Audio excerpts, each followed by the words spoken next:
All right, good afternoon. My name is Tony Cook. I am the Vice President of Global Ministries for Lutheran Hour Ministries. And I was told we're supposed to say where we are. We're in the sanctuary, and my title is We're Better Together. So today I'm going to spend a little time and share with you some research that we've done as we've explored what would it be like if Christians took the opportunity to be a positive influence where God has placed them in their neighborhood. Now, a real important part of my lecture today, my talk today, will be that I will be focusing on the neighborhoods around where you live. So I'm not necessarily talking about where your congregation is. I think we kind of all know that where our congregation is, we do ministry. We've done that for a few years. But this is an idea of instead of bringing and seeing the congregation as your physical plant, your physical facility, what happens if we see our church and our congregation as being this large network of where all of our lay people live? What would it be like if we could inspire them to actually work together with their neighbors, regardless if they're Christian or not Christian, but the people they live by? What would it be like if we helped them work for the common good in their neighborhood, to work together to increase neighborhood well-being? Now, you would say, Lutheran Hour Ministry, you're about gospel outreach, and we are. We reach out with the gospel in over 50 countries around the world, and that is our primary focus. You say, well, so why are you focused on communities and neighborhoods? Well, one of the things that we've learned is that people living out their vocations, members of your congregation, lay people, all Christians living out their vocations, we are a gift from God with gifts to share with others around us. And in fact, those people that live right next to us, regardless if they're Lutheran or not, they're also gifts from God, and they have gifts to share with their neighborhood. And the success of our gospel outreach has been focusing on a hyper-local approach, not to bring in Americans from the outside, but to lift up, inspire, equip people right where they are to proclaim the gospel of Jesus Christ and make a positive impact in their community. So community has always been part of our history, and we said, let's study it and see what happens. And we began in our study to realize that the concept of neighborhood and community was much more important than we originally had thought.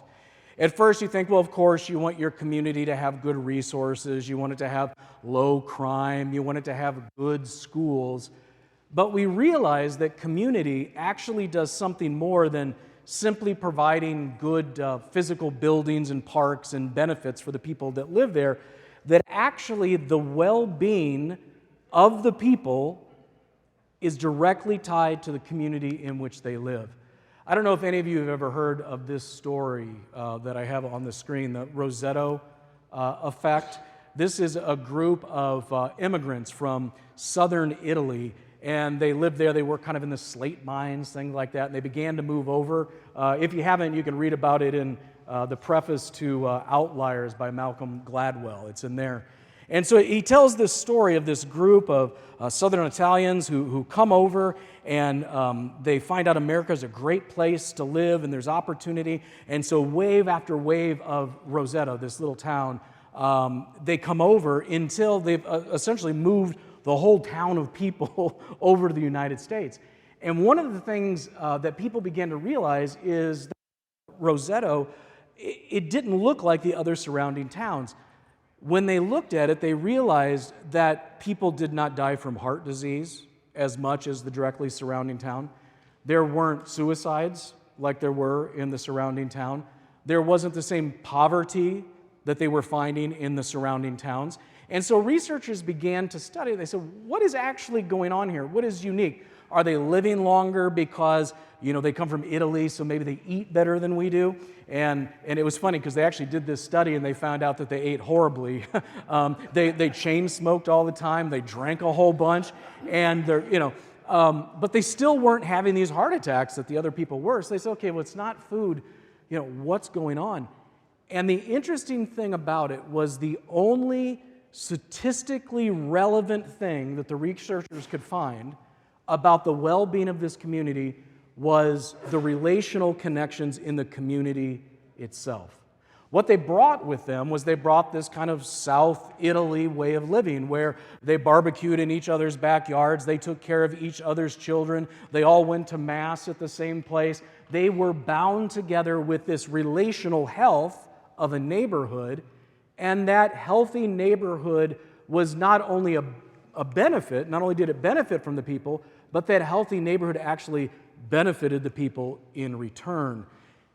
Unfortunately, what happened is over a 50-year period, and they studied the death records over a 50-year period for this town, as Roseto became more and more Americanized, as their families became more and more fractured, and they had more and more struggles in the community, that over a period of years, they were exactly the same as all the other neighborhoods that surrounded them. So, we began to think, what does this mean? You can see this is not from the book, but actually from the research project that was done over a 50-year period. And it says, the health and well-being of the community is the only statistically significant variable. Now you think about how we help out communities and neighborhoods today. People like us, we might throw some money at it. We might want to start a project. We might want to look for government funds.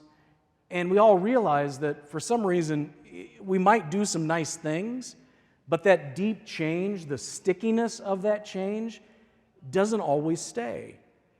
And what we realize is that you don't solve societal problems simply with money or simply with programming. It's actually the society that solves the problems.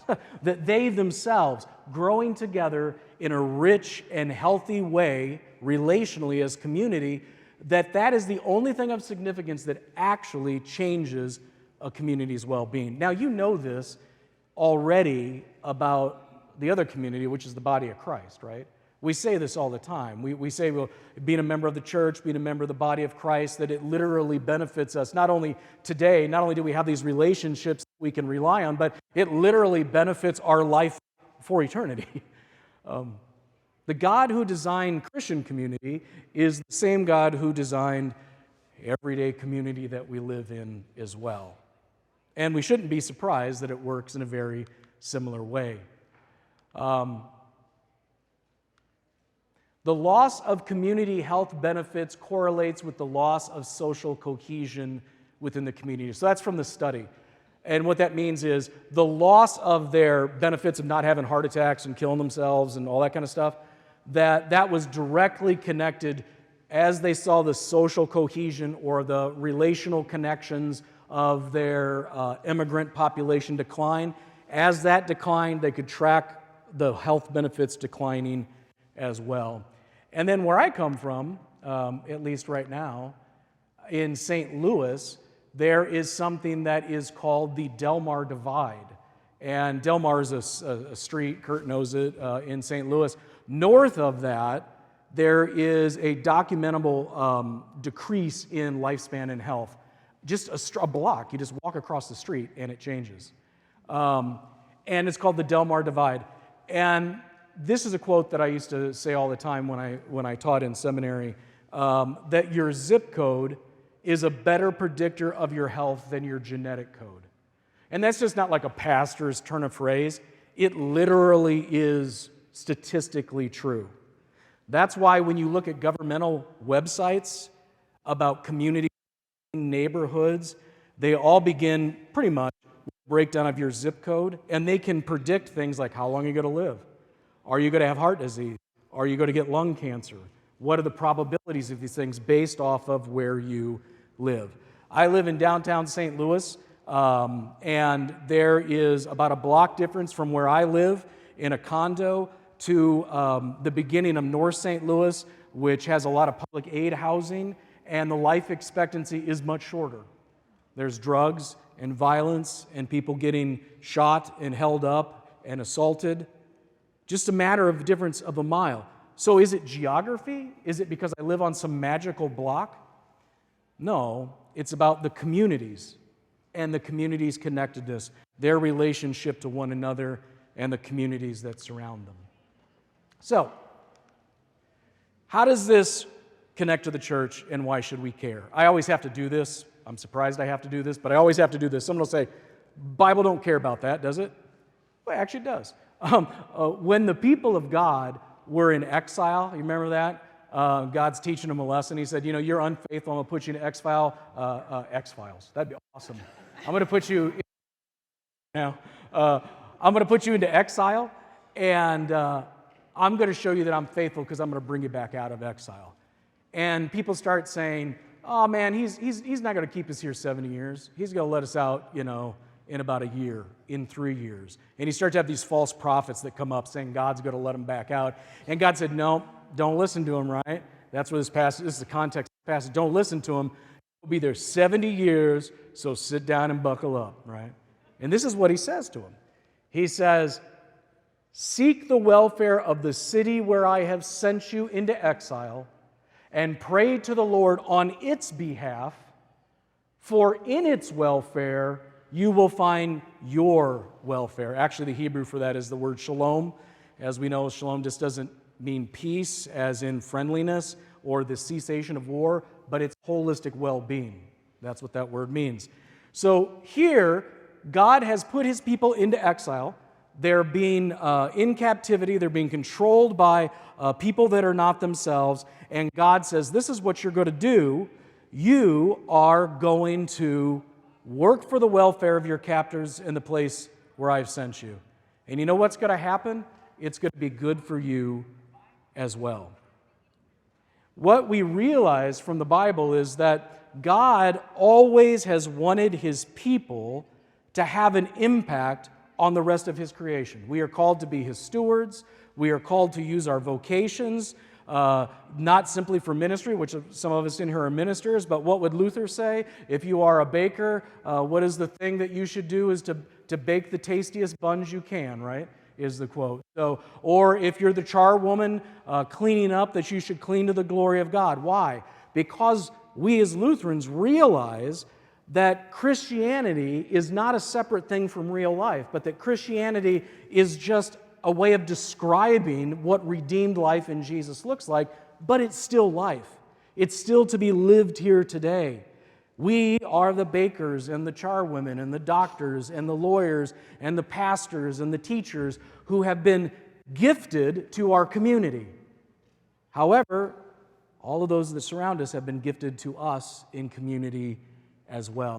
How many times have we, maybe in our short-sightedness, seen the church as a gift to the community, but maybe not realized that the members of our neighborhood and community are also a gift to us? And that's part of what our research found. So this could be real hard to you to see, so I'm just going to say it. What we found in our study, we did 1,500 people, Christians across America, and we found that 1 in 4 participating Christians is what we call a community participant. And that's an adult who has taken initiative to gather with people multiple times to talk about local influence. So 1 in 4 Christians has taken the time to talk with their neighbors about something positive they could do, just to make it simple. Now, out of that 1 out of 4, out of that 25%, 45% of the 25%, so we're getting smaller and smaller, 45% of the 25%, they are what they call compassionate. And they are people that have connected with other people to discuss their interests in doing something helpful for others in their community. And then of that group, there's another 30% who've actually worked with a group of people to work toward the well-being of their neighborhood. So you got 30% of 25%. So you're getting down to 10, I don't know, I can't do math. I can tell you about the X-Files though, but you had about 10%. So let's say 10%, you can do the math later. So a very small percentage. So what does this mean? Oh, I could yell at you all about you're not doing stuff and that. But no, this is what I want to tell you. This is untapped possibility and potential for the church. We know We know the positive benefits, not just something we make up saying, oh, this is good that we do it, but literally this helps people live their daily lives. It helps their lives. It makes them healthier in a holistic way. Yet a very small percentage of us are focusing on doing that as individual members of the body of Christ. The other big thing for us is, I don't know if you've read the news, but man, we don't got real good press, right? And I'm just not talking about LCMS, but when people look at the Christian church, they see all of us. So you look at the news right now, you look at the history over the past 50 years, people don't think that we're actually a benefit to society in the same way that they did in the 60s. In fact, research has showed that a minority of people think the church is a benefit at all in society. We have the possibility to not only fulfill our vocations, not only lean into who we've been created to be in that good first article theology for all the Lutherans in the room, that God is the creator of all, that we're gifts with gifts to share, but we also have the ability to gain a hearing for the gospel of Jesus Christ by being embedded, embodied witness right where God has placed us. But a very small group of people currently are about it. So you think you have at least probably 75% of your congregations or institutions that you work at where you have raw potential just waiting for you to share. We asked, who do you think is best suited to make positive impact in communities and neighborhoods? And you can see the dark blue is practicing Christians. The yellow is non-practicing Christians, so they claim to be Christians, but they don't go to church. And then the orange is non-Christians. And by and large, regardless if you're Christian or not Christian, everybody thought the government should solve our problems. I don't know about you, but how's that working? I think I heard somebody say that. How's that working? I was always taught that politicians were not elected to work for the betterment of society. They were elected to please their constituents. And sometimes, you find a good one. But if you're a politician, I apologize. But that's what people think. So here's a problem. Here's a community. It's broken. Let's turn to the government. How far is the government away from embodied individuals living together in community? It's the exact opposite. The government maybe throw you some cash, help out a project that you're doing. They might help you clean up some EPA issues with a plant, like when I lived in Granite City across the river in St. Louis, where they had that big steel mill that was pumping out all of these horrible things. But the government is the government. You're not doing nothing about it. I'm not doing nothing about it. So that's not a helpful answer. The next one is churches. This is where we'd normally go. What's the church that can be positive? Look at the numbers. 33% of practicing Christians think that the church and Christian organizations are suited to solving community problems. I mean, even among ourselves, it's only 33%. Now, those who are non-practicing Christians who don't go to church, only 17% of them were suited. And out of non-Christians, only 7% thought that we were suited as the people of God to make a difference in their neighborhood. So we can't be the government walking out as the unified church and trying to do it as, the right and left-hand kingdom. The right-hand kingdom of the church, people are skeptical. So what was the one where kind of everybody said, yeah, I think there might be something going on? Well, that happens when you look at community. Community, you had 18% of practicing Christians, 29% of non-practicing Christians, and 26% of non-Christians who believed that a community member was suitable to help solve the problem. Now, if you take out the fact that none of us are in the government right now, and this is exclusive to Christians, this is the first target where you can work with all community members, regardless of faith or who they are, right? That's why we focused on that, because it's the first place that we can all come together. And we know that in your neighborhoods, not everybody's a member of your church, obviously, right? You've got all kinds of people of different faiths and creeds or no creeds at all. So this became an area of focus as potential for us. If you look at the other ones, charities had a pretty low rating, businesses, and then other religious organizations was almost one or two people said yeah. So community member stands out in everybody's mind as, yeah, there might be a possibility. Now, if you look at who benefits, this is from people that actually did projects. Out of the 1,500 people, the people who actually did projects, who benefited from the projects they did. Overwhelmingly, it was members of their community. Secondarily, it was people in society in general, and then the disadvantaged people that they felt compassion for. And then number 4 was a church, or then group members, like if you're in a special kind of group where you're doing things to benefit yourself. So the church is still on there, but it wasn't the first thing people were thinking. We're not Christians going out to simply just do something to better the Christian church. Their big thing was on focusing on the community, and that's what got people rallied around it. Secondarily, people in need, and then just people kind of are tertiary, and secondary, just people in society in general, and then the disadvantaged.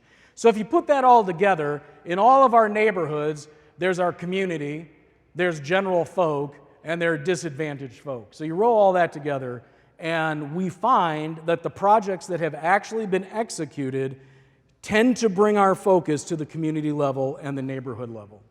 And so we thought, okay, what would that look like if we kept moving forward? Where were these groups? Overwhelmingly, they were in our town or city. You can see that's the first one up there, right? So a lot of Christian churches think we're going to raise funds and send them overseas. Is that a good thing? Yeah, that's an awesome thing, unless you're doing it in not the right way, maybe. But yes, that's a good thing. Is it a good thing to help out other folks? Sure it is.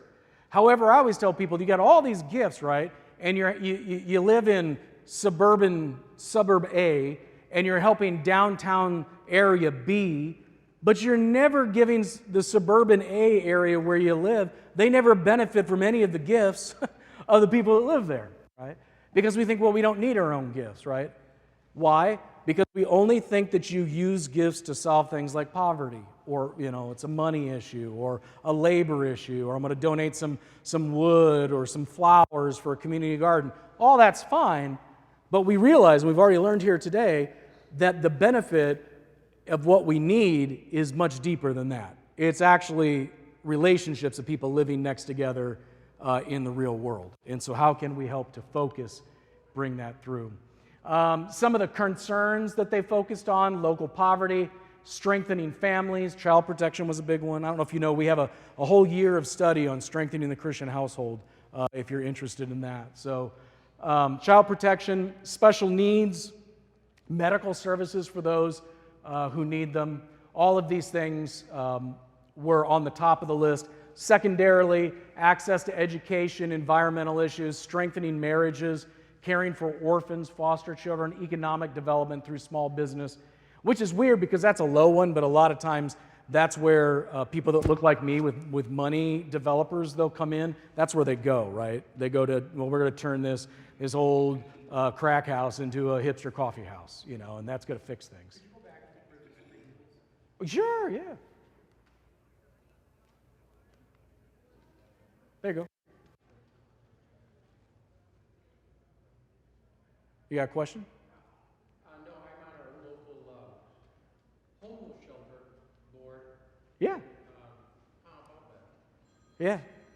I mean, that would show that, homeless shelter board would be poverty issues, yeah, homelessness. So Those people generally are in poverty. yeah, that would go in poverty, which is the top one. I've not seen any white middle-class people there. Not normally, yeah. And the other thing with that is that even when you do see people of different races and nationalities, that we have to realize that just because our skin is different doesn't mean that that we're somehow inherently different. That a lot of times there's socioeconomic factors that are there. In fact, I find that socioeconomics divides people in many places more than the color of your skin does. But a lot of times we don't think that way, right?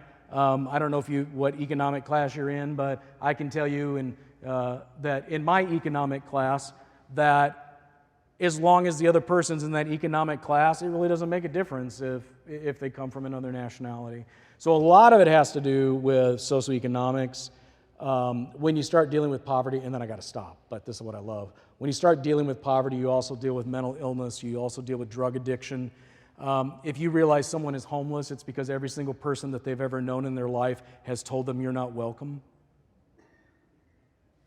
Ton of ministry opportunities there, so I can't get on that. What happened when the group was over, when they stopped it, when they stopped their project? Look at that, 62% of them stayed with the group of people. So you want to talk about building community and relationships? You want to get your Christian members out there building those relationships, not only to help, but possibly gain a hearing for the gospel? This is one of those functions that has stickiness to it, where people say, I stay, because I feel that we're doing something good. And I guarantee you that as you deepen relationship with one another, you begin to talk and share perspective and share faith and share concerns. All these things are there, right? However, someone will always ask me this, yeah, but in the end, doesn't this have to share the gospel or it's not worth it? The answer is no. I know you wouldn't be a best practice if you thought the answer was yes, but the answer is no, right? Because God has called us to live as human creatures in a specific way, and through Jesus, He has redeemed that way, and we're trying to lean into it. Yes, sharing our faith is part of it, right? It is part of it. However, loving people because God made them and taking care of the sick and the widowed and the poor, I read that in a book somewhere that it is a good thing to do, right? So we know. So anyway, they're still part of the group, and if they're not part of the group, what happened? Well, the next big majority is they moved or they had other responsibilities. It wasn't like I got mad and left, I hated people is the second one. It was simply because logistics changed. I mean, eventually, I no longer like the group is there, but that's 1%. So people stuck with this until they moved out of the area. Also, they had this interesting impact on the people that were there. And there were, interestingly enough, 2 different questions that were asked. You could do multiple choice answers. And the people who said, well, as I did this, I felt happy. They said, I felt happy. They also felt other things. 74% of them said, I made new friends. Then I felt inspired, that they built trust with their community, that they could help each other, that they became closer to God. Now, if you answer the question, I have become closer to God, and what did those people say? I'm happy, I have new friends, I feel inspired. We help each other become better. We trust one another.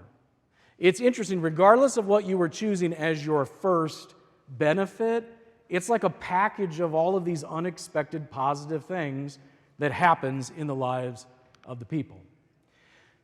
But what do we focus on as churches? I was a parish pastor for 10 years, and I can tell you, this represents me.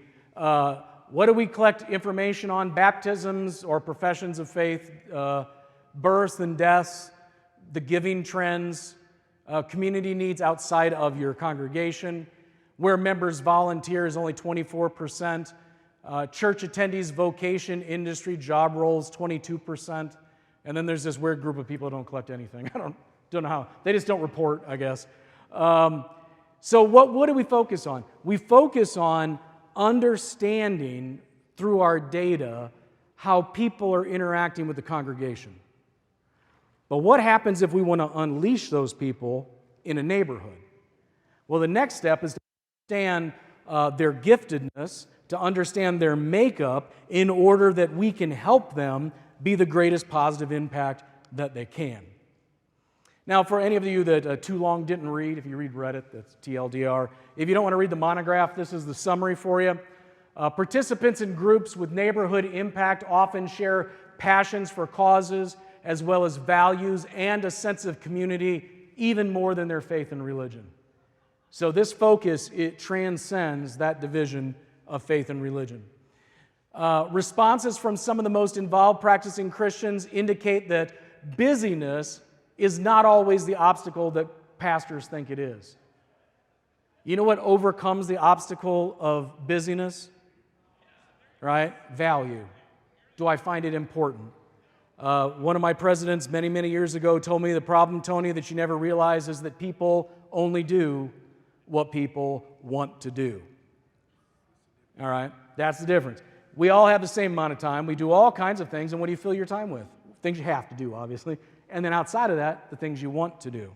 So we have an opportunity to inspire, to teach, to lead, to help people value what it is to be the body of Christ in a transformational way in the world.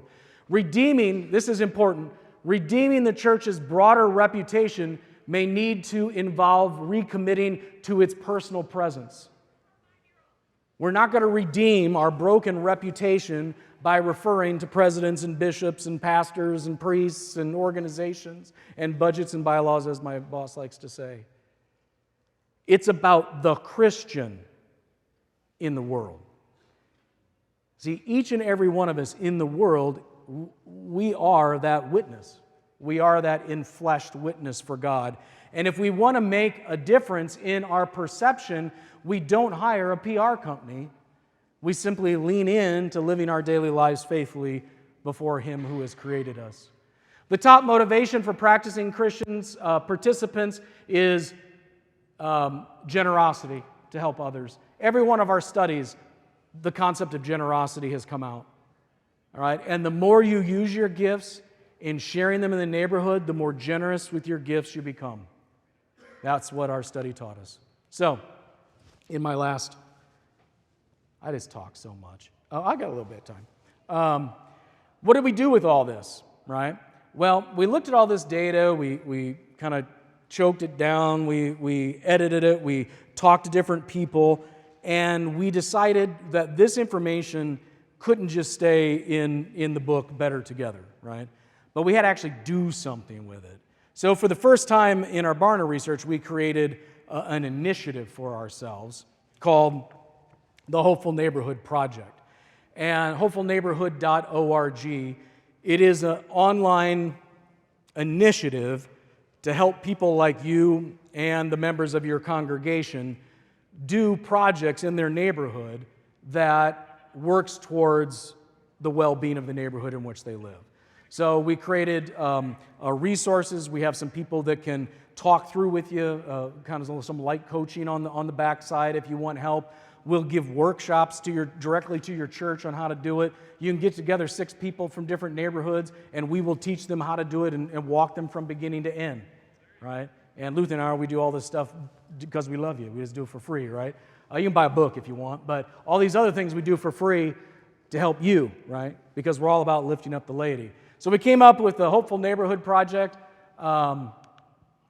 and there were some founding principles that were focused around the Hopeful Neighborhood Project. Is not about finding what is wrong in your neighborhood. It's about finding what is strong in your neighborhood. We follow a sociological community development principle that was developed up in Chicago about 40 years ago by a Lutheran sociologist. And these are the principles through our study and through our research in what's called asset-based community development. If you haven't heard of it, that's what you'd Google, asset-based community development. These are some principles.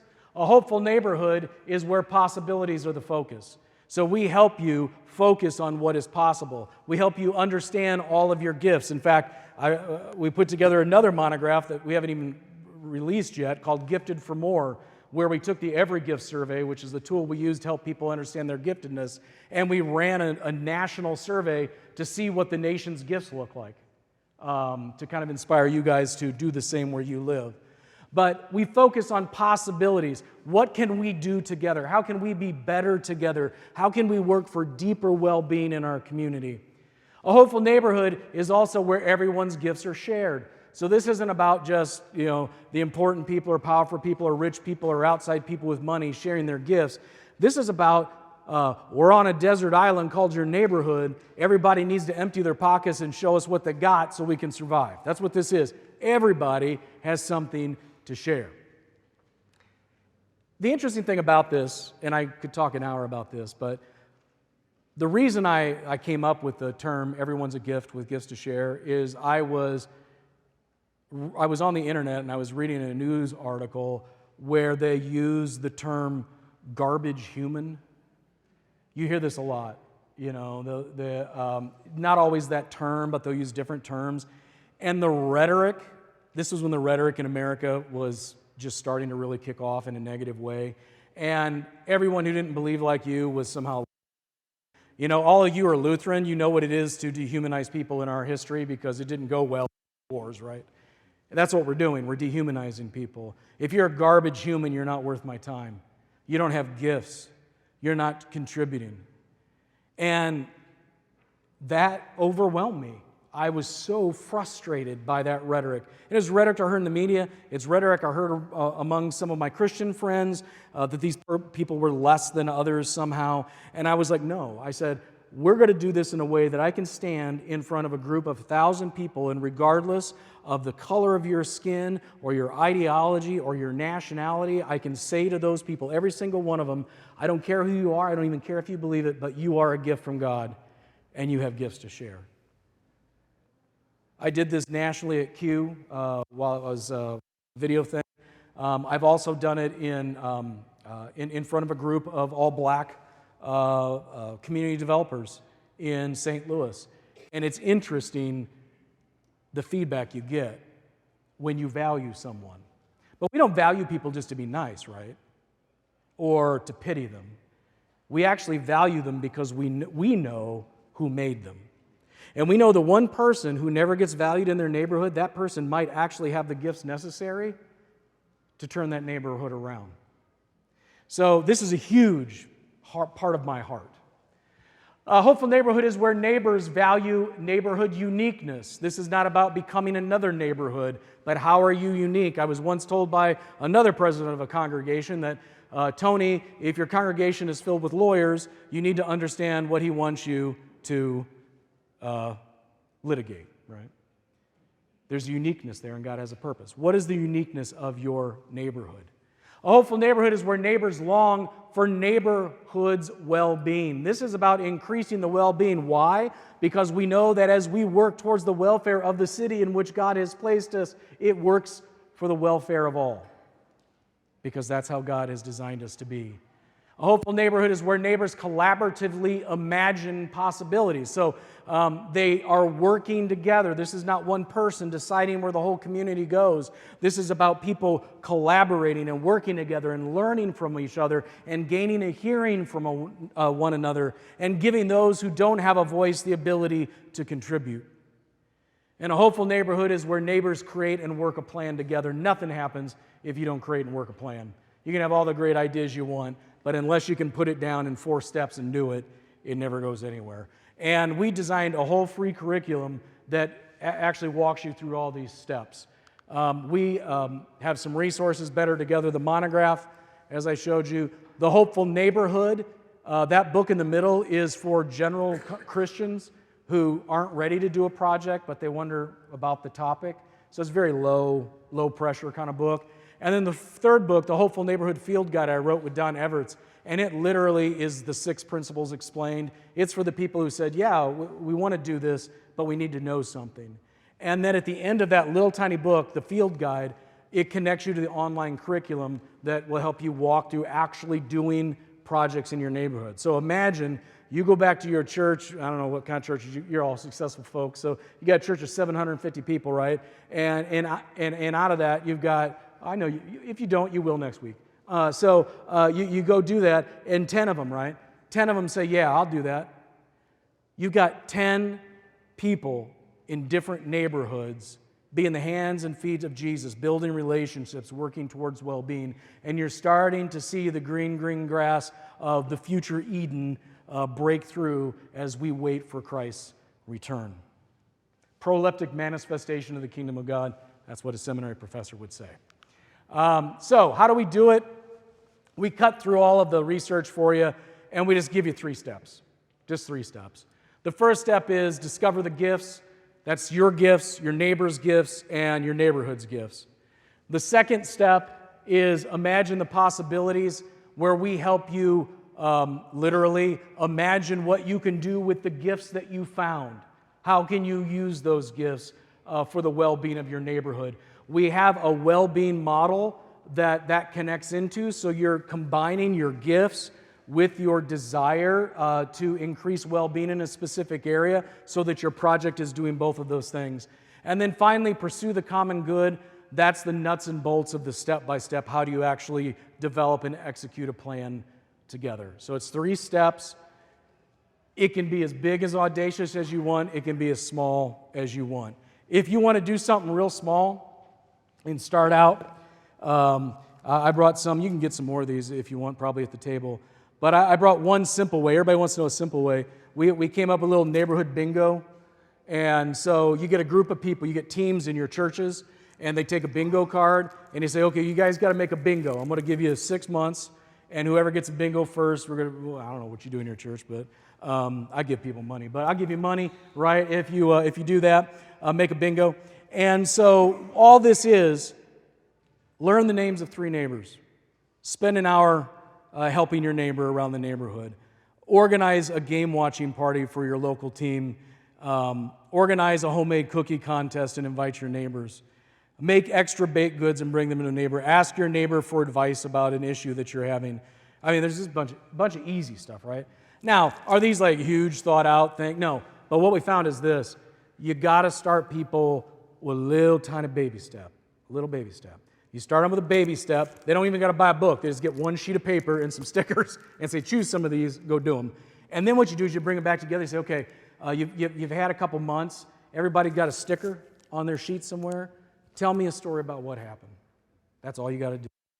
Out of this big group of people that you could probably get to do some of these small things, there'll be some people that'll come up to you to say, Pastor, I'd like to do something a little bit bigger than just bake a cookie. You got something for me? And your answer is, yeah, of course I do, right? So you got to start small and slowly work up piece by piece. And then eventually, some of your people will aspire to do the larger projects that will increase community well-being. I told you that you can help your congregation by understanding their gifts.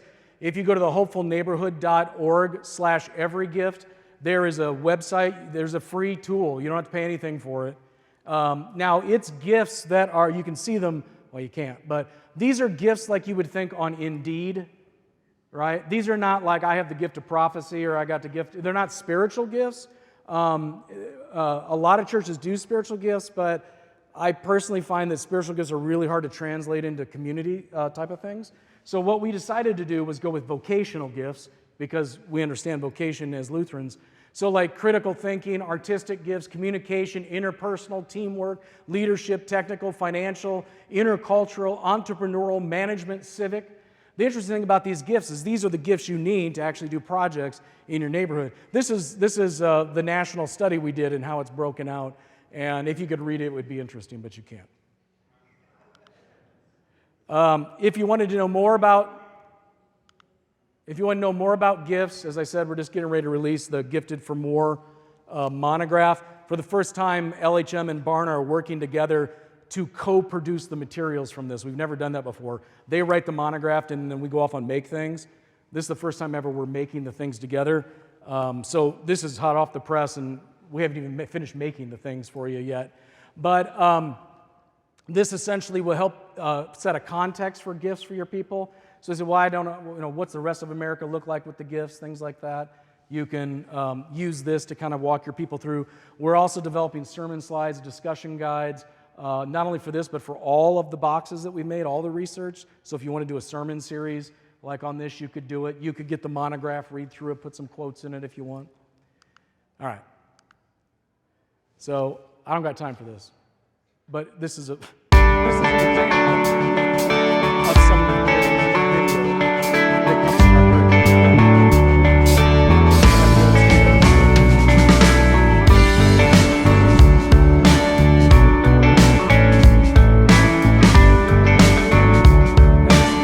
video that you can show in your church about well-being.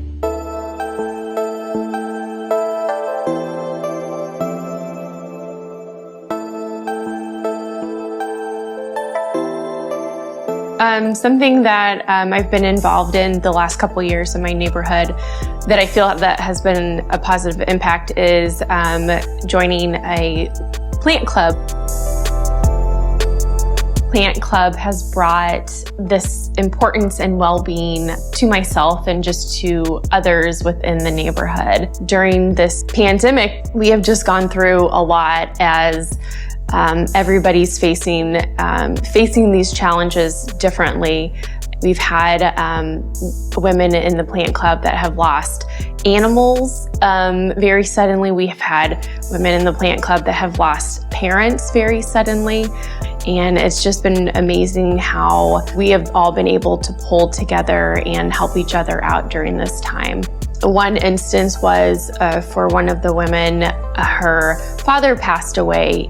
The rest of the women in Plant Club, we kind of adopted her house and yard for a month and took care of all of her plants and just keeping a lookout on her house during that time. So in Plant Club, every month we have a different topic that we talk about. And coming up in March, what we normally do, we do a seed swap and a brunch. Everyone brings homemade bread, homemade quiches with duck eggs from their yard, just little snacks, but everybody brings something else and contributes. Other things that we've done this last month, we all went to the Contemporary Art Museum together.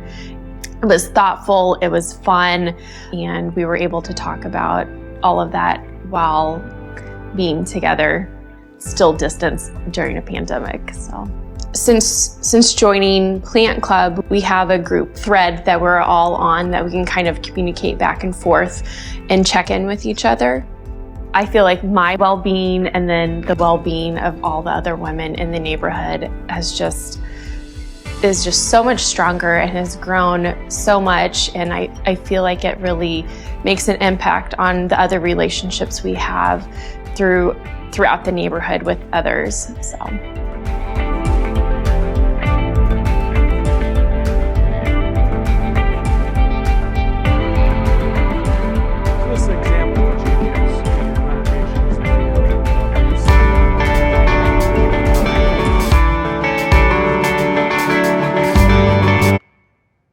How that could be used. You can see that's a real story, that's a real project.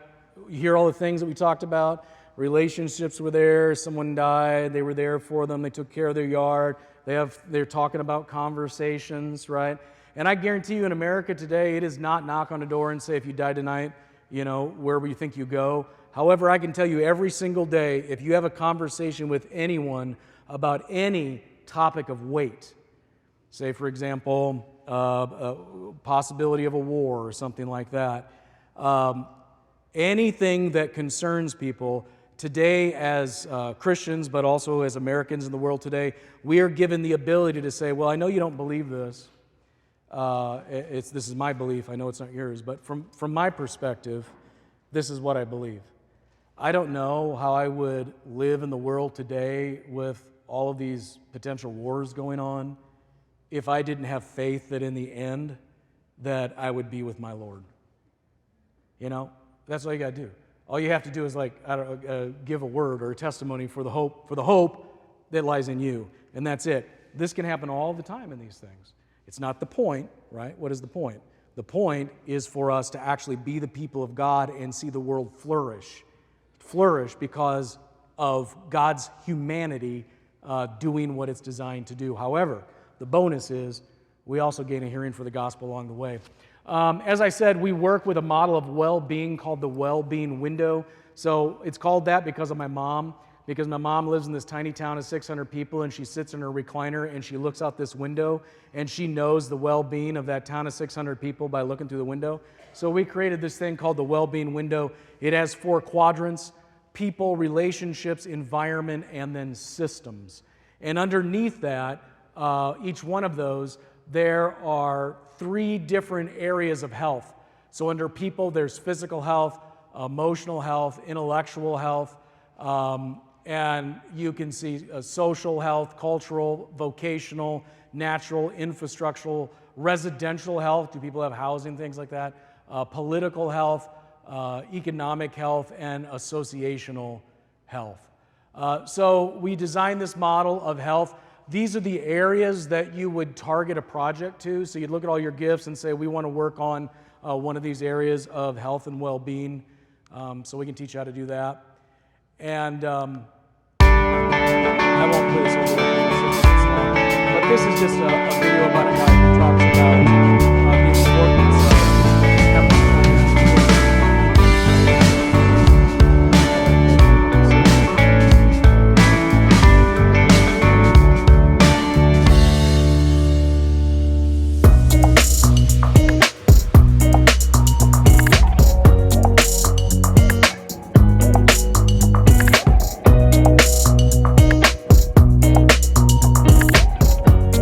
We moved into the Jackson neighborhood like 5 years ago, and our neighborhood was just disenfranchised. It was a lot of neighbors that didn't know each other and didn't work on any kind of plan. There was no plan for how to make our neighborhood a great place to live and relate and play.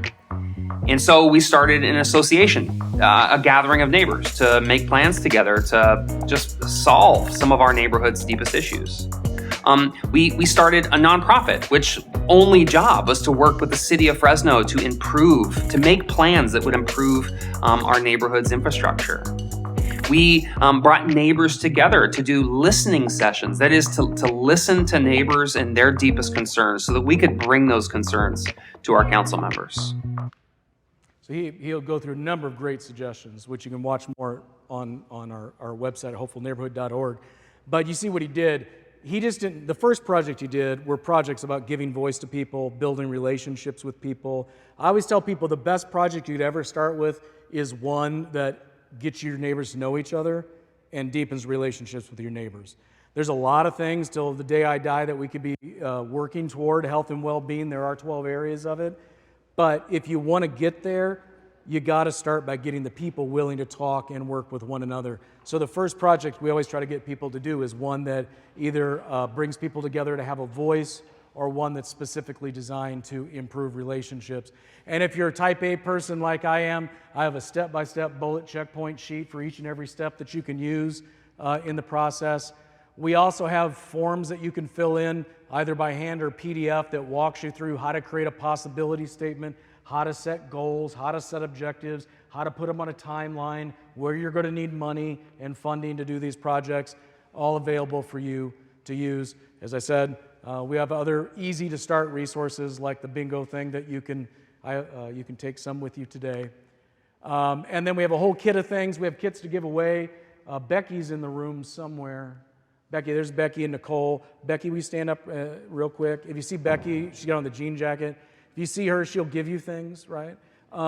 As well as she and Nicole are at the booth.